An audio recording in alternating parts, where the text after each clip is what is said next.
Welcome to the Transform podcast series, hosted by Vercium, a learning and development organisation specialising in medical affairs. Each episode, we will explore different topics with our Vercium team and expert guests to bring you the latest thinking in learning and development. Join us as we explore the subject of digital well-being and finding a healthy balance in today's digital age.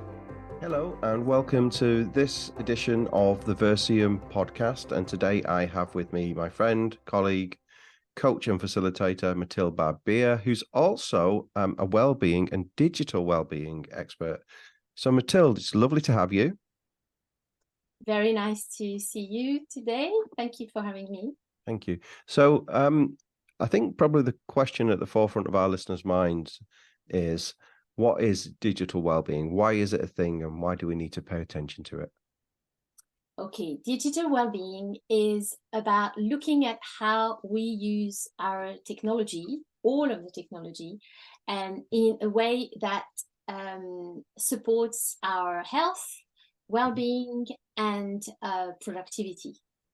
And sometimes people think that digital well-being is about the app, the technology that supports well-being, things like monitor our sleep, our steps, and but actually the digital well-being piece is about looking into our behaviors, how we use our technology. Does it work with our own lifestyle, family, and work?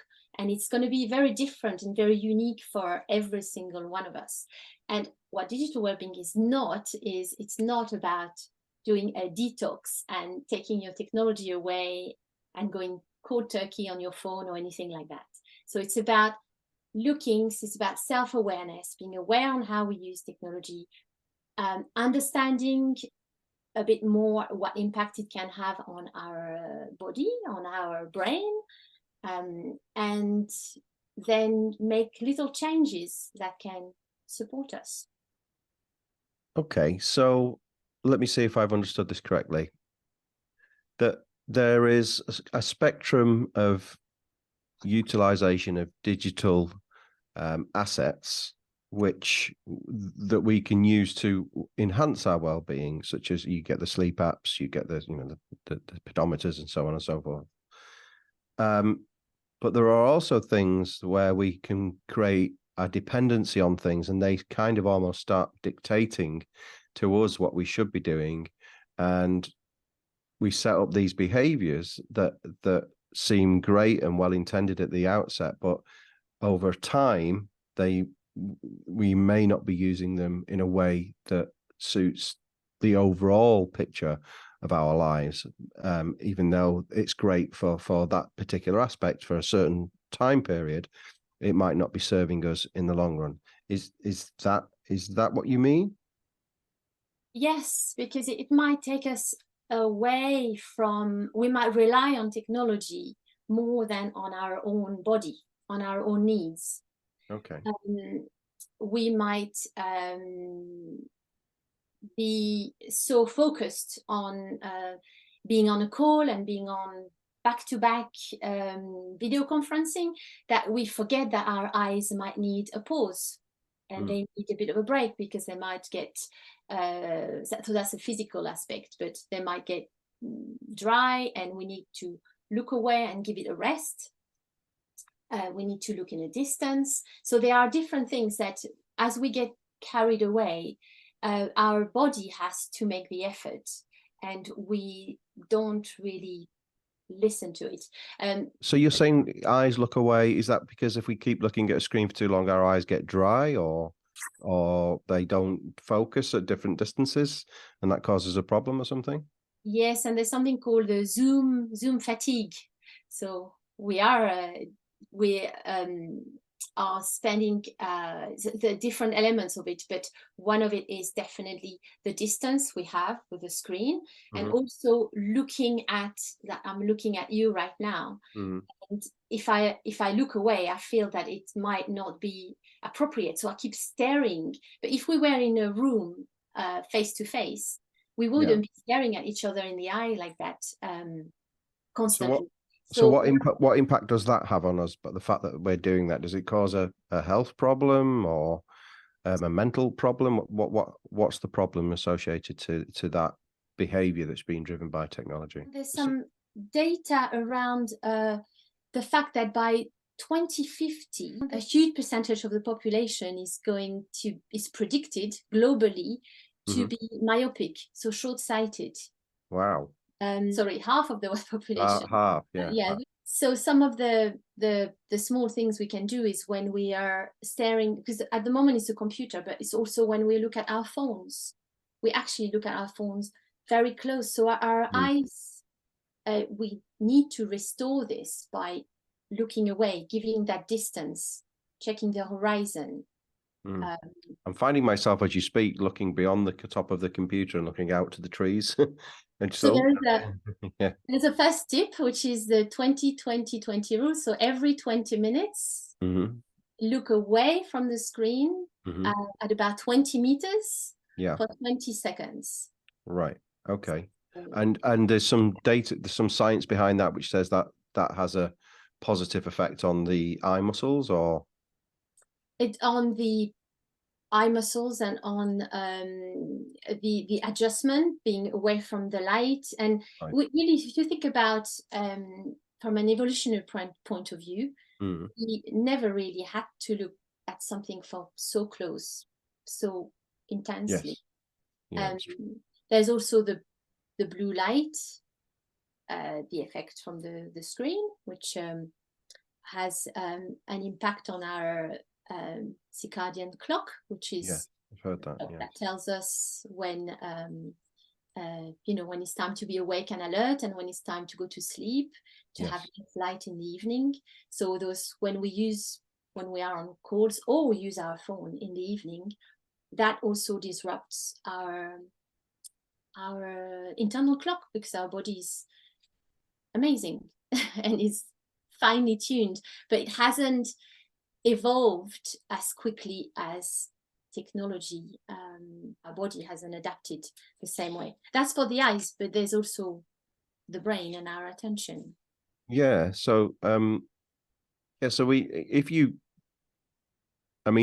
there must be some research into this somewhere, or if not, it probably needs doing. Whereas the amount of small behavior modifications and therefore changes in muscle use, I know posture has become a thing. Every time I go for a treatment or a physio or a massage or something like that, they're saying to me, "Oh, have you been on your computer, or are you looking at your phone a lot?"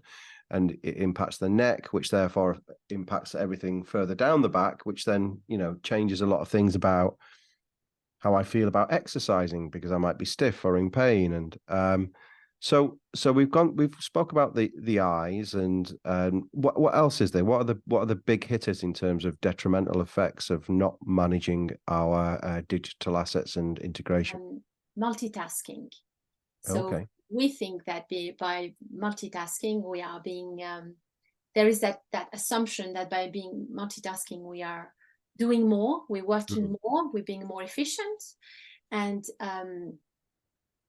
actually we are not. So multitasking is called task switching, because that's what our brain does. We can't do two things at once, so our brain keeps switching. And when we used to switch activities in 2004, there's a research that said we were switching activities every 2.5 minutes in average. And recently it's been found that we spend an average of 47 seconds on one task before we switch. So on the screen, on shifting our attention on the screen. So every 47 seconds, which is, our brain is not made to follow that. It's too quick. So those interruptions can be things like notifications, a ping, something coming up on the screen, working with your email open so you can see that little box. And these are external interruptions. How are you set to make sure we were not going to be interrupted today during our conversation? As well. So the listeners know that we we do our best to practice good principles of working with digital assets, and digital meetings, etc. So, for example, today I knew that we were going to be having this call on the hour. I knew there were several people that needs to contact me today, and what I have done is let them know that I'm not going to be available. I've turned off notifications, and probably the most difficult one is at home on my own at the moment. I've had to manage the dog, so I've had to give him a chew, lock him out of the room, make sure he's gone out for a walk, make sure he's been fed. So hopefully he'll settle down for an hour, and he won't be outside the door scratching at it, trying to get in. So it is crazy when you think about the things that you have to do so that you won't be interrupted. I mean, this is a podcast, so ideally we're not interrupted, but there are lots of workshops that we run remotely where we are often interrupted, but even though we go through the same process in preparation and to mitigate any issues.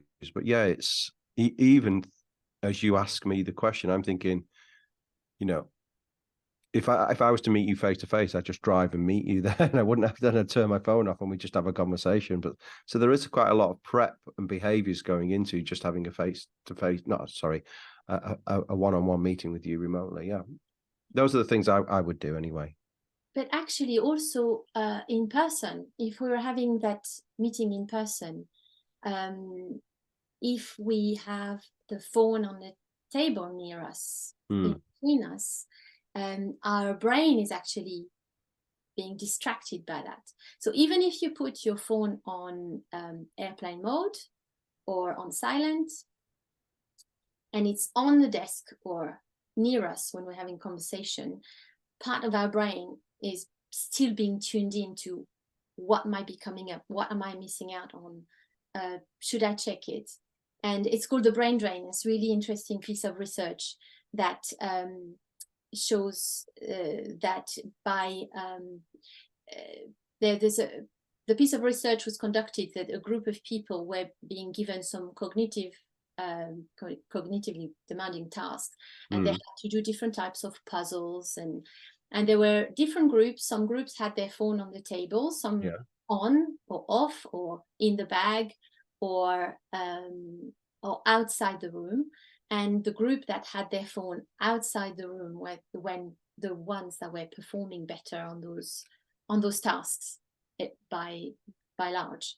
So ideally, when we want to be really focused and fully present, whether it's with somebody because we're having an important conversation or difficult conversation, or even reading bedtime story to children, and writing a piece of work, a proposal, something where we need focus, ideally having the phone outside the room for that period of time, saying I'm going to need that for an hour, and I put it outside the room, and our brain will relax and allow be more. So in this research, the people with their phones outside of the room as my phone goes off as we speak, as if we planned that. I'm going to turn it over now.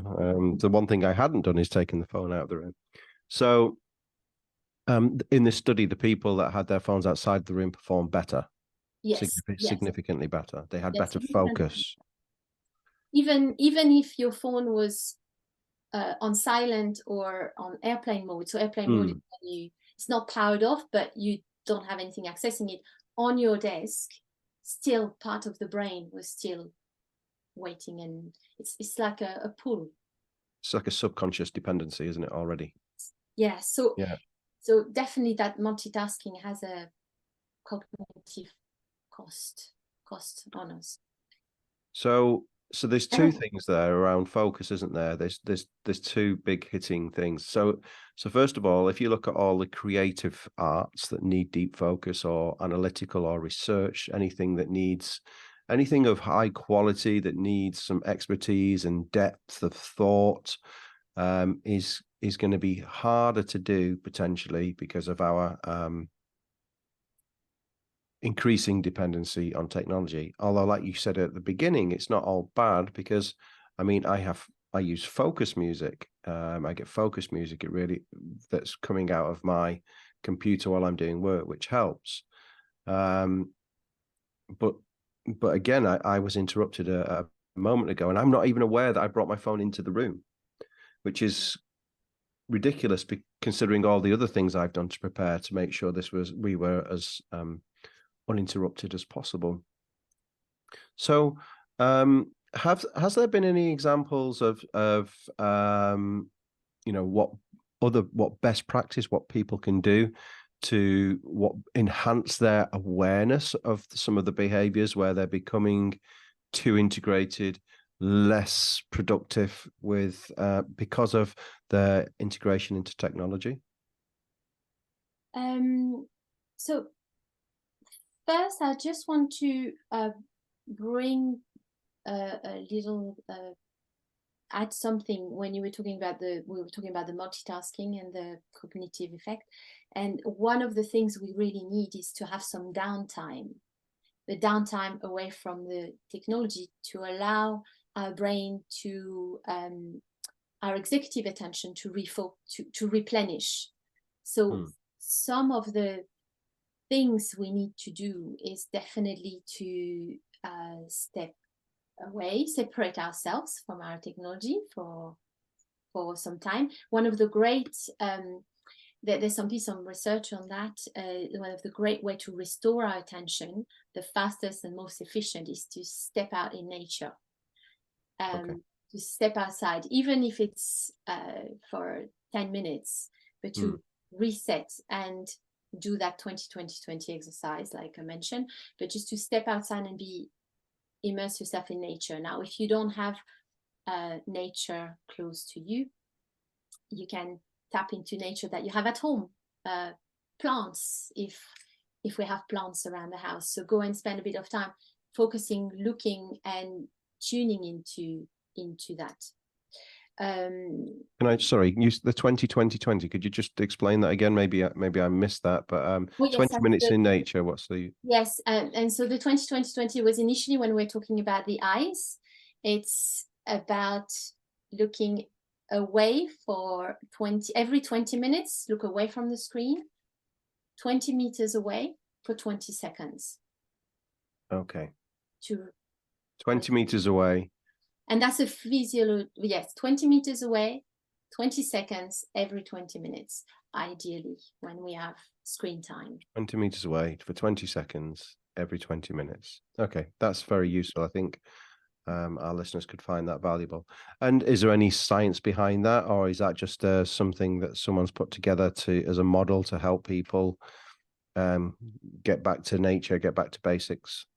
I don't know the research behind it exactly, but I know I can find out. But there's a neuroscientist that has mentioned that in his podcast, and he's Andrew Huberman, and he's specialized in neuroscience as well as ophthalmology.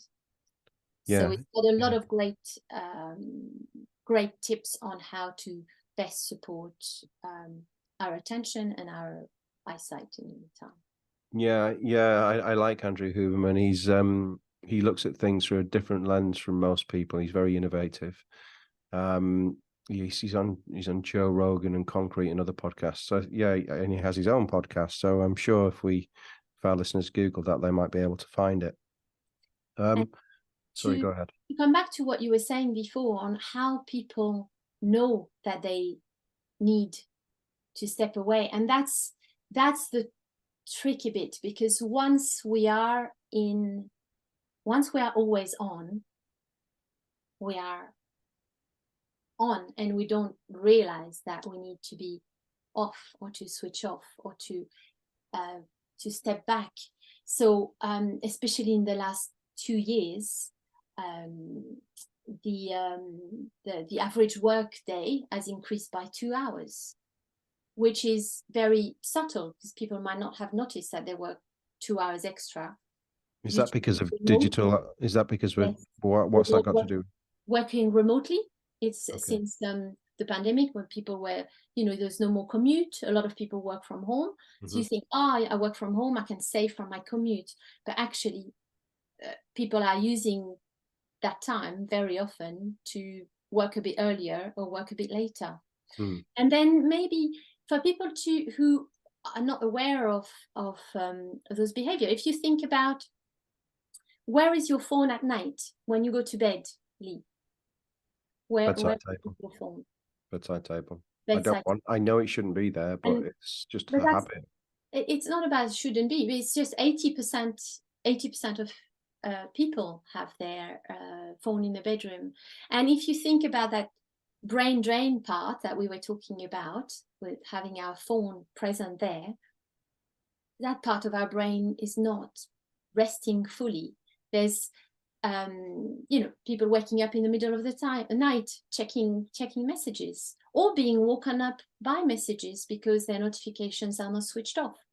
So there is all those behaviors are maybe seem normal, but for our biology, it's really impacting our sleep, which then will have an impact on our productivity and efficiency and mood and overall health. Yeah, well, I know you're not going to go into the Wi-Fi, the Bluetooth, the 4G signals, and that are transmitted by phone. We're not looking at that. We're looking at our behaviors and what's serving us and what isn't serving us. And I think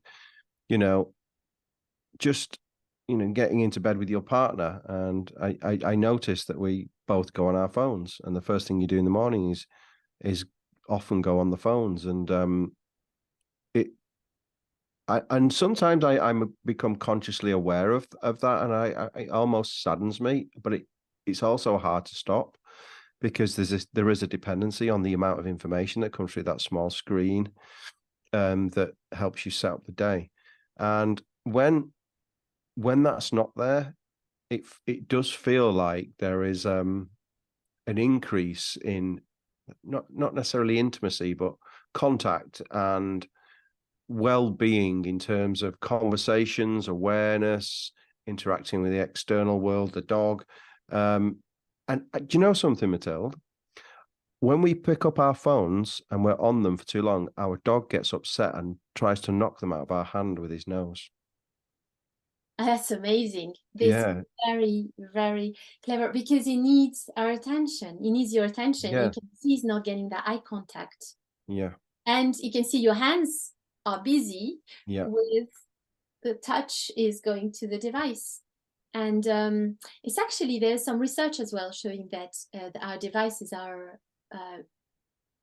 we often use them as pacifiers. And it's that touch of the screen, and because we are so closely attached to our device, because of all the great things that all the great everything, all our life is on there. So I'm not surprised. And children, so your dog is doing this, and children also need that for their development. A baby, we can see now a lot of parents walking with a buggy. So we're back on the phone now, but just walking with the buggy and looking at their phone. So not giving eye contact to the baby, which has an impact on the development of those little ones, because they do need eye contact. And actually, that's how my company is called Dare to Be the Change, and it's how it was born. It was 8 years ago. I was sitting on a train doing the commute in London in the morning and looking outside, because I enjoy looking at the view outside. And a woman came in with a toddler, and the toddler sat on her lap, and she was so well behaved, that little girl. She was not able to walk, so she was really tiny. And I was looking at her. I was behind. It was like a 4, so I was behind the people opposite her, basically, and I could see her in the V between the 2 seats. So I was observing her, because I thought, it was quite unusual at 7 in the morning to see a little one like that. And she was looking everywhere, and she kept frowning and looking everywhere. And then I started looking at her, and actually everybody had their head down on their phone, on their tablet, on their a couple of people had a paper book, actually, that still exists. the real one with paper. And then I looked at her and she saw me and she beamed. Her face was absolutely beaming. And she was so excited. And then I hid and we did that kind of eye contact thing. And then she started giggling and people started looking at her. And the more people were looking at her, the more she was giggling. And then everybody had their heads up. And it was just that one moment. And then I realized after that, I thought, goodness, I hadn't noticed that everybody had their head down in the carriage. I was looking outside the window, so I didn't have my device with me, but there was 85% of people in the carriage that were looking down, not having that connection, physical, human connection with each other. And at that moment, I came back and I thought, wow, there's some things we need to be more aware. And it came from the piece, the communication piece, being interested into how we communicate, etc. And then it grew to, I found out more about digital well-being and what's behind it and how we need to really reconnect to our human side. We can use technology because it's fantastic, but we need to reconnect. Well, that's a really lovely story. I mean, it's even better for me that it comes from a child, you know, the innocence of a child, just to reteach us, realign us. And obviously it's caused a spark in you and it's wonderful. So what a lovely story. Thank you for sharing. So as you've been on this journey of digital wellbeing, helping people become more in tune and utilizing their technology for their advantage, if you could give them, you've given us the 20-20-20 rule. Is there anything else that you've come across that the listeners could take away, use and apply to get better outcomes, better productivity, whatever you think it may be? What could you recommend for them? So very,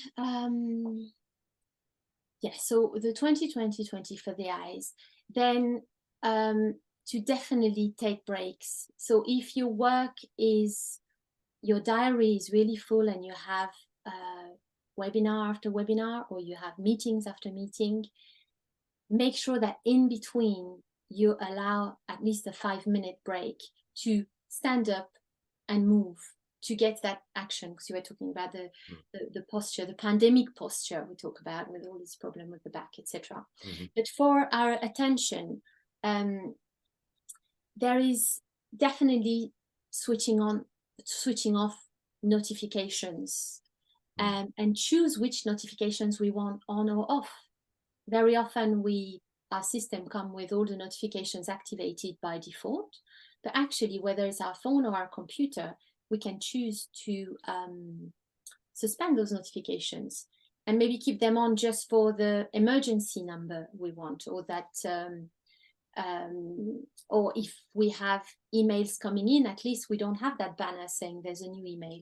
We know that emails are going to come in because that's what people do nowadays. They sort out emails all day long. That's work has become that. So we know that at some point there will be emails. So we don't need that notification to interrupt us. We can choose to check our emails at certain times throughout the day. That's a bit of a tricky one, because people think, oh, what if I miss something? Yeah. But there is also a very simple one is to be able to communicate your choices with other people you work with. So if you have your signature saying, I check my mailbox 3 times a day at those times, for instance. So if I don't get back to you straight away, you will know I haven't checked it. Or if it's urgent, call me directly. Yeah, I've seen that. And I kind of like that when people do that to me, because I know where I stand, and if they haven't responded, it's not, it's nothing I can take personal, or that they've not read it or don't care. They're not aware of it. And I think that's really helpful. Is there anything that you've applied that's really benefited you? I know you do some of these things because obviously I work with you. And sometimes you have you have a huge break and you take your phone away and you switch everything off and you go it's like you're in the wilderness. What works well for you? Well, it's not that easy for me. I mean, I'm applying all those things, and the first time I had to take off my email from my phone, I felt so anxious about it. Yeah. And I was going out for the day, and then I realized, oh, I haven't done this, I haven't done that. So I've still don't have the email on my phone, but what I have a little notebook and pen, and if there is something I think about, I just write it, so then I can batch email when I come back, if it makes sense. Or people can take notes on their phone. But I'm really trying to use the phone as much as possible as a phone, a camera, and a GPS. The phone as in taking and receiving calls. Yeah. And having less applications on it. Okay. So that's what I found quite useful. So I do have other applications on my laptop, but then I can close my laptop more easily. Yeah, and you have to go to a designated place where your laptop is, don't you? You have more designated place where a phone's in your pocket. Yes. So it's you're making time for those things to happen. And as we sit down now, I know I am more productive in front of my desktop, and I can do things on my desktop that I do on my phone. But whereas I absolutely do lose focus at times when I've got my phone on me, and I'm more reactive with my phone, whereas I'm more deliberate with my desktop. So I think that's good advice. This is a really interesting topic, Mathilde. I know we're kind of out of time now, and this was just a teaser to get people interested in this topic and in learnings associated to this topic.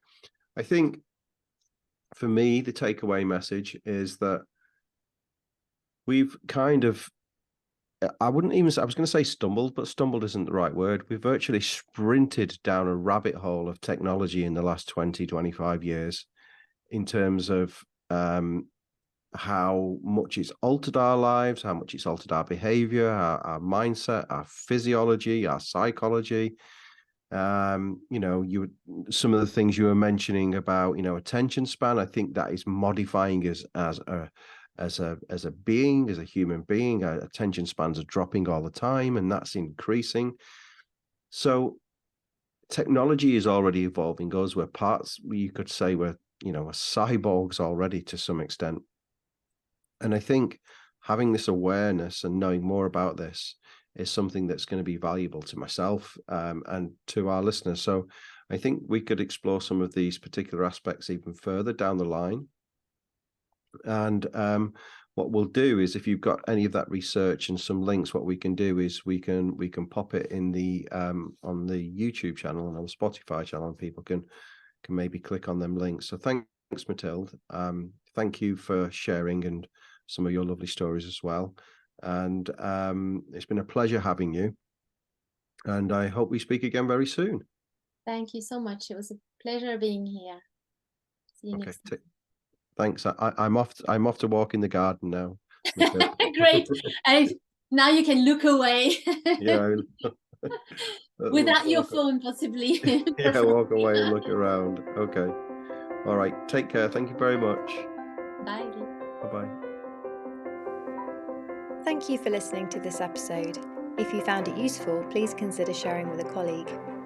To learn more about what we do or listen to further podcasts, please visit our website, vercium.com.